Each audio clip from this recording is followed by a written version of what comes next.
جو ہی ابو بکر ممبر پر کھڑے ہو کر اسلام کی طرف اور اللہ اس کے رسول کی طرف بلانے لگے، اور آپ اسلام کے پہلے وہ خطیب تھے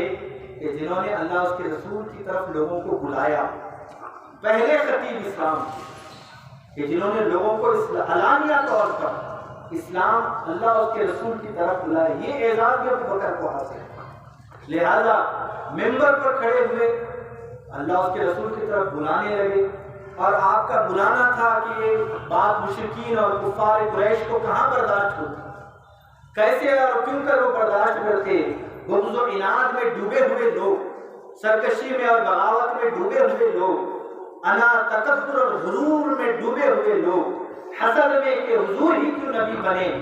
ہمارے خاندان میں قبیلے میں کیوں نہیں بنائے گئے، اس بغض اور حسد اور کینہ کپٹ سینے میں پالے ہوئے لوگ جب دیکھا کہ آپ چھپ چھپ کر اسلام کی دعوت ہوتی تھی، اب تو یہ ممبر پر کھڑے ہو کر ہمارے بتوں کے خلاف بول رہے ہیں، ہمارے جو ہے باطل خداؤں کے خلاف بول رہے ہیں اور اللہ اس کے رسول کی طرف بلاتے ہیں۔ فوراً مشرکین مکہ کا ایک بڑا ہجوم ابو بکر کی طرف لپکا اور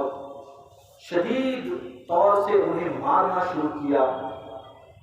ضرباً شدیداً۔ راوی بیان کرتا ہے کہ بڑے قوت کے ساتھ وہ حملہ آور ہوئے اور حضرت ابو بکر کو بڑی زور شور سے مارنے لگے، جسم لہو لہان، چہرہ لہو لہان، گھنٹوں بے ہوش، اور دن بھر کوششیں، لیکن اتنا یقین کیا چلے گا، ایسی حالت میں واپس آئے، ایسی حالت میں اٹھے، بیدار ہوئے، ہوش آیا، کچھ ہوش آیا۔ لوگ بات کر رہے ہیں، ابو قحافہ والد ہیں، والد بات کرنے کی کوشش کر رہے ہیں، اور راوی کہتا ہے فتکلم، ابو بکر نے پھر زبان کھولی، تاریخ کے نگاہوں نے اس عشق و محبت کے اس منظر کو بھی دیکھا، اس دیوانگی اور اس عشق کے منظر کو بھی دیکھا کہ ابو بکر کا منہ لہو لہان ہے اور بے ہوشی کی حالت سے موت کے منہ سے باہر آئے ہیں، اور جسم چھلنی ہو چکا ہے اور درد کی کوئی انتہا نہیں۔ ابو بکر جب پہلا جملہ زبان سے نکالتے ہیں، ہم اور آپ ہوتے، کہتے مجھے پانی پلاؤ، کہتے میری حالت کیسی ہے، اپنے بارے میں پوچھتے، ابو بکر کا پہلا جملہ عشق اور دیوانگی کی وہ داستانیں بھی صحابہ نے لکھی ہے کہ جسے دیکھتے اور پڑھتے ہیں تو ایمان کانپ اٹھتا ہے کہ ہم کہاں کھڑے ہیں آج اس ایمان صحابہ اور منہج صحابہ سے۔ ابو بکر اٹھنے کے بعد پہلا جملہ، پہلا لفظ زبان سے نکالتے ہیں تو پوچھتے ہیں کہ مجھے بتاؤ میرے حضور کیسے۔ صلی اللہ علیہ وسلم نے فرمایا کہ جس کسی نے میرا رفیق بنایا ہے تو جنت میں بھی اسے میرا رفیق بنا دے۔ حتیٰ کہ حضور پاک صلی اللہ علیہ وسلم نے فرمایا کہ جس کسی نے اسلام کی دعوت و تبلیغ کے لیے، اسلام کو تقویت پہنچانے کے لیے، مضبوط کرنے کے لیے جو کچھ بھی مدد کی ہے، مسلمانوں پر احسان کیے، ہم نے کافیناہ، ہم نے مکافات کر دیا ہے، ہم نے ہر ایک کا بدلہ چکا دیا ہے،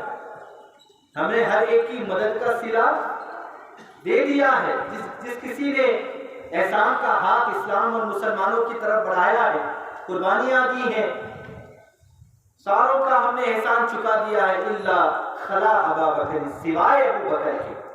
سوائے ابو بکر کے۔ ابو بکر کا احسان دنیا میں ادا نہیں ہو سکتا، بلکہ اللہ بروز محشر ابو بکر کے احسان کا بدلہ خود چکائے گا، خود بدلہ عطا فرمائے گا۔ ابو بکر کی قربانیاں اتنی بڑی ہیں، اسے پروٹوکول دیتے ہوئے، حالانکہ کہ اللہ اس بات پر قادر نہیں تھا، یقیناً قادر تھا، لیکن ایک پروٹوکول دیا گیا ابو بکر کی قربانیوں کو حضور کی طرف سے کہ سب کے احسان کا بدلہ پورا کر دیا گیا۔ خلا ابو بکر، خلا ابا بکر، سوائے ابو بکر کے، کہ اس کی قربانیوں کا اور اس کے احسانات کا بدلہ بروز محشر اللہ خود عطا فرمائے۔ اسی لیے تو